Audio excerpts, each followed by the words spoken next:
네, 안녕하세요. 해시드 대표이사를 맡고 있는 김서준입니다.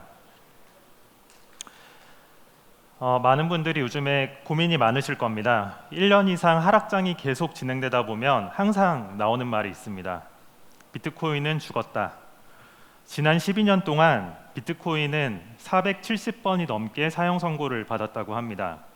덩달아서 블록체인 산업, 웹3 산업도 망했다는 소문이 항상 돌고 있습니다. 그럼 진실은 어떻게 될까요? 사실 지난 10여 년간 활성화된 지갑 주소는 상승장과 하락장에 상관없이 꾸준히 증가했습니다. 새로운 블록체인 개발자의 유입도 매년 더욱 가파라지고 있으며 오픈소스 기반의 블록체인 프로젝트들도 더욱 많이 출시되고 있고 블록체인과 관련된 학계의 논문도 더욱 많이 출간되고 있습니다.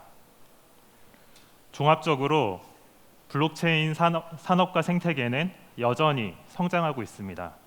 문제가 생긴 건 매크로에 인한 가격이 하락됐을 뿐이지 생태계가 건강하게 성장하고 있다는 증거입니다. 어느덧 가상자산을 보유한 사람의 숫자가 2억 명을 지나가고 있다고 합니다.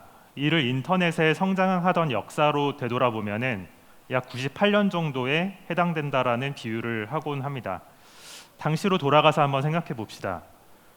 지금 블록체인 산업의 대중화를 위해서 마치 인터넷이 98년도 이후에 번창했던 것처럼 어떤 요소가 필요한 것일까요? 인터넷 산업이 발달하는 데에는 가장 처음 TCP/IP 프로토콜과 월드와이드웹 같은 기술 표준 등 인프라 기술이 발전이 전제되어야만 했습니다. 웹3 산업도 선행 발전돼야 되는 것은 블록체인 프로토콜과 개발자들을 위한 미들웨어 도구들입니다. 사실 그동안 이러한 인프라는 미국과 유럽 등 서양의 주도로 발달해 왔습니다. 그러면 나머지 빈 공간을 메꿀 수 있는 전략적인 요충지는 어디일까요? 분명히 아시아가 큰 역할을 할 것이라고 생각합니다. 이미 아시아는 양적으로 소비자 시장과 개발자 시장을 이끌어가고 있습니다. 아시아는 가상자산 시장의 60%를 점유하고 있으며 중앙화된 거래소의 KYC된 유저의 비중도 약 40%에 달합니다. 작년에 새롭게 깃허브에 등록된 신규 개발자의 숫자는 무려 60%를 차지하고 있습니다. 저희는 아시아 내에서도 웹3 산업의 대중화를 앞당기는 변곡점의 공간은 바로 이곳 한국이 될 것이라고 믿습니다. 어떻게 그것이 가능할까요? 우리가 있는 이곳 한국은 작지만 선도적인 에너지를 가지고 있는 국가입니다. 국토의 면적은 전 세계에서 108번째에 불과합니다. 인구수는 그것보다 조금 더 높은 29번째에 위치합니다. GDP는 조금 더 높은 13위를 차지하고 있고요. 전 세계 무역량은 세계 6위에 달합니다. 한국의 웹3 산업의 독특한 특징 몇 가지가 있습니다. 세계에서 정말 유명한 김치 프리미엄이 있고요. 한국 시장은 2017년 불마켓을 리드했던 것으로 유명합니다. 또한 현재까지도 종종 알트코인 시장의 가격 변동성을 한국 시장이 리드하기도 합니다. 또한 한국은 중앙화된 거래소의 스팟 트래픽에서 세계 2위의 시장이기도 합니다. 그러면 어떻게 한국에서 이렇게 가상자산과 디지털 자산에 열광하는 소비자층과 생태계가 많이 만들어졌을까요? 역사적으로 보면 한국은 1999년 이래로 세계에서 가장 빠른 인터넷망을 구축해 왔습니다. 스마트폰 보급률은 97%에 달하며 가정의 인터넷 보급률은 사실상 100%에 달합니다. 이렇게 디지털 네이티브한 환경은 디지털 경제에서 수많은 발명품들을 만들어낸 원동력이 되었습니다. 세계 최초의 그래픽 온라인 MMORPG 게임인 바람의 나라는 1997년에 출시됐습니다. 당시 한국을 제외한 다른 나라들은 초고속 인터넷이 거의 없었기 때문에 우리가 구글에 익숙한 텍스트 기반의 검색 이상의 서비스를 운영하기 어려웠지만 한국에서는 대용량의 이미지와 실시간 동접자를 처리할 수 있는 이런 가상의 공간을 만들 수 있는 게임이 만들어졌고요. 지금 화면에 보시는 것처럼 이런 가상의 공간에서 결혼식을 하는 이런 행위까지도 97년도에 시작이 되는 혁신적인 문화가 있었습니다. 또한 세계 최초의 아바타 기반의 소셜 플랫폼인 프리첼이 1999년에 출시가 됐었고요. 요즘 유행하고 있는 PFP의 전신이라고 할 수 있겠죠. 세계 최초의 e스포츠 리그인 스타크래프트 리그가 1999년에 개최가 되었습니다. 지금 화면에 보이시는 것은 광안리에서 열렸던 프로리그 결승전인데 10만 명이 넘는 사람들이 모여서 상황리를 이뤘던 것으로 기억을 하고 있습니다. 2001년에는 세계 최초의 게임 캐시 그리고 게임 아이템 거래소인 아이템베이가 등장했습니다. 이 비즈니스 모델은 사실 모든 가상자산 거래소와 NFT 거래소의 전신이 되는 아이템이라고 이야기할 수 있겠습니다. 실제로 아이템베이를 창업했던 창업자가 빗썸의 창업자라는 것도 우연은 아닐 겁니다. 한국이 인터넷이 굉장히 빠르게 발달했다라는 이야기를 드렸는데요. 한국의 초고속 인터넷이 보급됐던 시점을 미국의 인터넷 스피드가 올라갔던 시점과 비교해 보면은 그 확연한 차이를 볼 수 있습니다. 보시는 것처럼 한국은 다른 국가들에 비해서 약 10년 이상 디지털 경제를 앞서 경험해 본 국가입니다. 이 인터넷 속도의 경험의 차이를 적분하면 저는 그것이 바로 한국이 가지고 있는 디지털 문화의 유산이라고 생각을 합니다. 다른 서양의 국가들에서는 30, 40대 정도가 디지털 네이티브적인 경험을 가지고 있다면 한국에서는 5, 60대까지도 디지털 네이티브적인 경험을 가지고 있는 이유가 바로 그것입니다. 실제로 한국의 가상자산 거래소에서는 4, 5, 60대 거래량이 절반 이상을 차지하고 있습니다. 디지털 경제의 핵심이라고 할 수 있는 게임 산업에 있어서도 한국은 컨텐츠 제작과 소비 양쪽에 있어서 선도적인 역할을 차지하고 있습니다. 던전 앤 드래곤과 메이플 스토리, 배틀그라운드 등 많은 유명한 IP를 전 세계적으로 유행시켰고 세계에서 두 번째로 많은 인당 매출 그리고 세계에서 네 번째 매출 시장에 위치를 점하고 있습니다.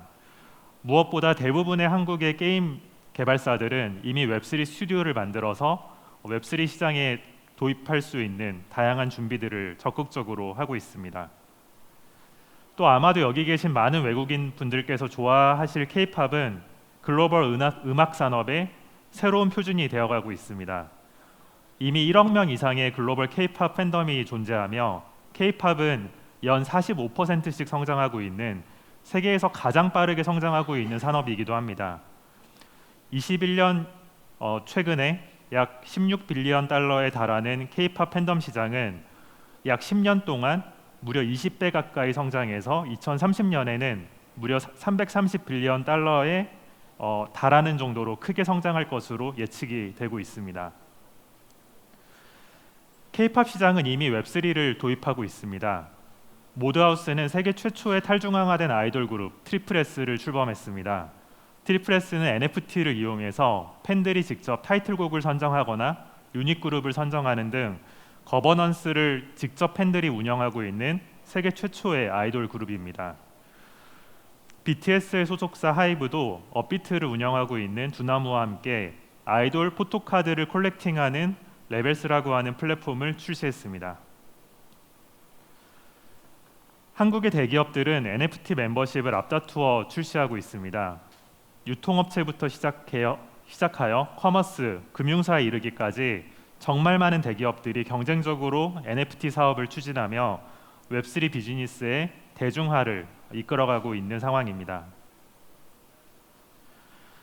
한국 정부와 규제당국은 최근 STO, 증권형 토큰의 발행과 유통에 대한 가이드라인을 발표했습니다.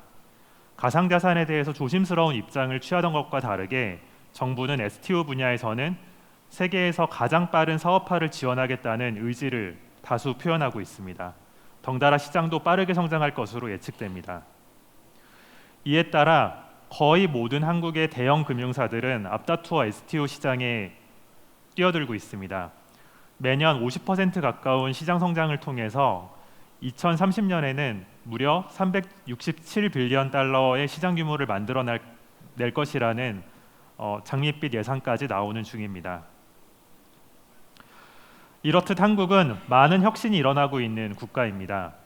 2021년에는 블룸버그 혁신지수에서 1위를 차지했고 올해 CES에서는 20개의 혁신상 중 9개가 한국이 차지하기도 했습니다. 유럽 최대의 테크 컨퍼런스 중 하나인 디바텍에서는 올해의 국가로 한국을 선정하기도 했습니다. 앞서 언급한 것처럼 블록체인 생태계의 본격적인 대중화를 주도하는 공간은 아시아가 될 것이라고 생각합니다. 그리고 아시아에서도 가장 디지털 경제에 친숙하며 빠르게 유행을 받아들이고 양질의 컨텐츠와 어플리케이션을 만드는 데 익숙한 개발자들이 많은 한국이 바로 아시아 시장으로 들어오는 게이트웨이 역할을 할 수 있을 것이라고 생각합니다. 해시드는 2016년 이래로 약 8년간 150개 이상의 글로벌 블록체인 프로젝트에 투자를 해왔습니다. 통계적으로 보면 서양에서 약 71%의 포트폴리오가 인프라 프로젝트였고 아시아에서는 약 67%의 포트폴리오가 어플리케이션이나 컨텐츠와 관련된 프로젝트였습니다. 이러한 동양과 서양의 블록체인 생태계의 차이는 자연스럽게 양쪽 생태계 간 교류와 협력을 발생시켰습니다. 서양의 인프라 프로젝트들은 자신들의 인프라를 이용해서 어플리케이션과 컨텐츠를 제작하는 동양의 커뮤니티를 찾았고 반대로 동양의 어플리케이션 개발자들은 더욱 안정적이고 빠르고 혁신적인 인프라를 구축하기 위해서 서양의 개발자 커뮤니티와 교류하고 싶어 합니다.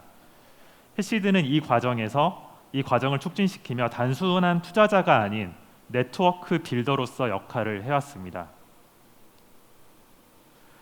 해시드는 작년 한 해 동안 미덥과 해커톤, 컨퍼런스, 개발자들을 교육시키는 부트캠프 운영, 다양한 전 세계 도시에서 유니버시티 믹서 등을 통해서 커리어 매칭을 돕는 등 작년 한 해에만 70개가 넘는 커뮤니티 지원 행사를 주최했습니다. 저희가 단순히 투자자를 넘어서 네트워크 빌더로 활동하고 있는 이유입니다. 그리고 이러한 노력의 정점에 있는 것이 바로 코리안 블록체인 위크를 5년 동안 공동 주최해온 것입니다. 코리아 블록체인 위크 2023년에 오신 것을 진심으로 환영합니다. 올해는 더욱 커진 행사 규모뿐만 아니라 질적으로도 더 많은 통찰력과 인사이트를 공유할 수 있도록 많은 준비를 했습니다. 블록체인 시장이 망했다는 많은 분들의 이야기를 들으며 코리안 블록체인 위크가 시작됐던 2018년을 되돌아 생각을 해보게 됩니다. 당시 코리안 블록체인 위크 1회 행사가 시작될 때도 차트에서 보시는 것처럼 베어마켓이 한창 진행되는 과정이었습니다. 그래서 1회 행사를 준비하기가 굉장히 어려웠습니다. 블록체인 이미 망했는데 이런 컨퍼런스 만들어서 도대체 뭘 하느냐는 그런 비난과 우려 섞인 이야기도 많이 들었습니다. 하지만 그 사이에 많은 산업의 성장이 있었고 코리안 블록체인 위크도 블록체인 산업의 성장과 함께 지난 5년 동안 많은 성장을 함께 이끌어 나갔습니다. 저희는 블록체인 기술의 잠재력을 끌어내는 일을 하고 있습니다.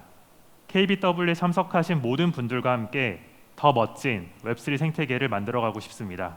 감사합니다.